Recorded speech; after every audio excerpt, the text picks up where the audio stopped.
Hello, my name is Apollo. I'm from New Zealand, and I am just at the end of Shalem, beginning in 2022 December to 2023 January. And I'll just give a quick story about how I came to find out about Shalem.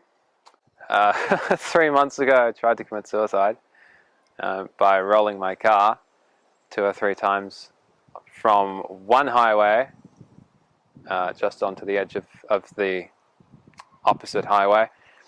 And as it was rolling, I realized my mistake, and I said, God, please, please save me. And I was content with whether he would save me or not. And he decided to save me. Anyone and everyone that saw the crash was adamant that I should not be here, and at least not be here in one piece, and I was completely unharmed. To my wonderful surprise and great ingratitude, I had 3 weeks to reconsider my life, and I had just enrolled in a mentorship program to help me sort out my life.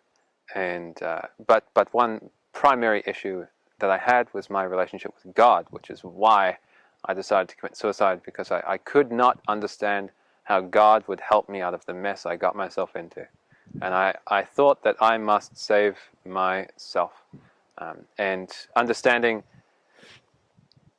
the details of sanctification, I have been very, very grateful at this camp, because the 2 speakers that are here, or that were here, were Pastor Jeff Yulden and Pastor Stephen Farr, and I can't help but feel that God handpicked them especially for me, and I know that they've helped so many young people here in their walk with God, in their relationship with God, but me especially, to understand how sanctification works, and that it is Christ in me and not I that live, but Christ.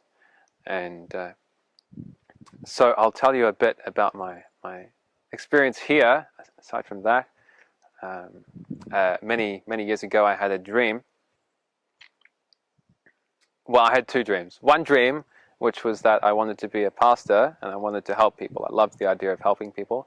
And the other dream was one that you have at night, and that was where I was in a house that seemed like my home, but it wasn't my home. It was different, and there was a dining table with all of my siblings and my parents, and the room was dimly lit. It was a little light, but not a lot for some reason. And beginning at the dream, my youngest sister, which is older than I am, and myself, we decided to leave the table and to go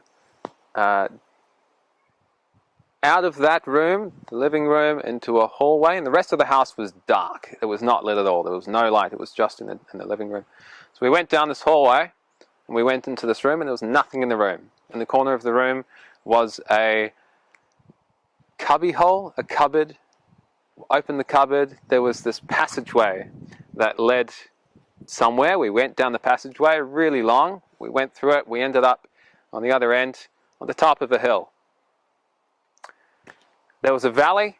Looking out on the valley, it was this massive battlefield, and in the distance was this. There were what looked like fireworks. Presumably, they were firearms and rockets and weapons of all sorts. And there was this cloud of darkness coming in my direction, and my sister was there too. And I knew that it was the conflict of good and evil in that dream. Somehow I understood that. And I saw that the front line was being pushed back. We were losing more and more of our good soldiers, and I was still alive on the side of the right. And at the top of the hill, I saw that there were those around me that I knew and that I loved, and they were falling one by one. And as they fell, their bodies disappeared, but their faces fell to the ground. And I felt it. And I knew that to save them, I felt that they weren't completely lost, that I could save them still. But what I had to do was pick up the faces. And so as many as I could hold, I was picking up the faces. And I can't remember if I had a backpack to stuff the faces in my backpack, but I was convinced that to save them, I had to pick up the faces, not only pick them up and collect them, but I had to put them on. And so I picked up the faces and I put them on. And as many as I could, I picked up and I put them on.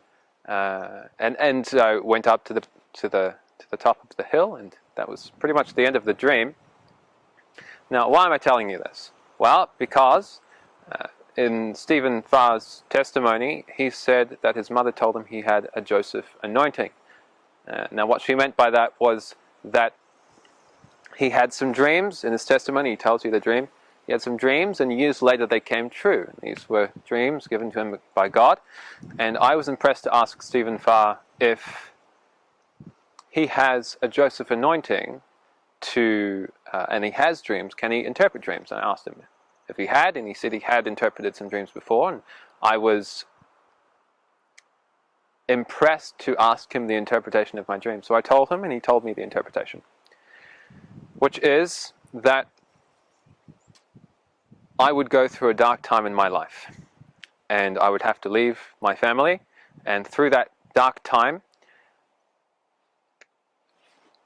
God pulled back the curtain to show me what's happening behind the scenes in the spiritual realm.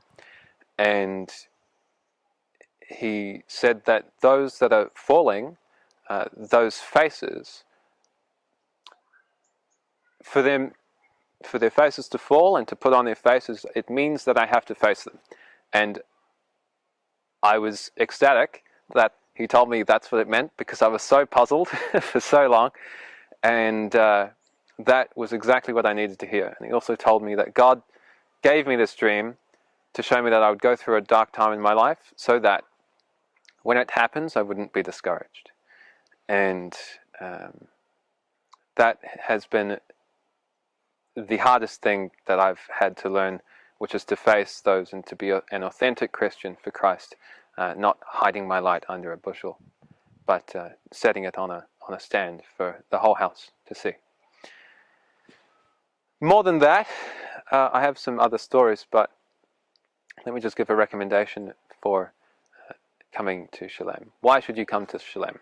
Well, because if you want to if you want to have a closer relationship and a closer walk with God, and you want to learn more that you might not learn in other places, if you want to have fellowship with like-minded people that are going in the same direction that you want to go, which is to get closer to Christ. The theme for this year was Hope of Glory, and it is my hope of glory also. And I've been immensely blessed by the people that I've met and the friends I've made and the sermons that have been preached. And at this camp we also had prayer meeting, and every morning, I think it was almost every morning. It's been such a blessing to me to be shown precisely how to have a relationship with God, especially regarding the sanctification and how to pray. Come to Shalem. You'll love it. It's been one of the highlights of my life. If you feel called, or if someone's been trying to convince you to come, please come. Do come. Come and see that the Lord is good. He has blessed me immensely, and I'm sure He will bless you too. Whether you have dreams or whether you have challenges, He will meet you where you are, and He will bring you into that good kingdom.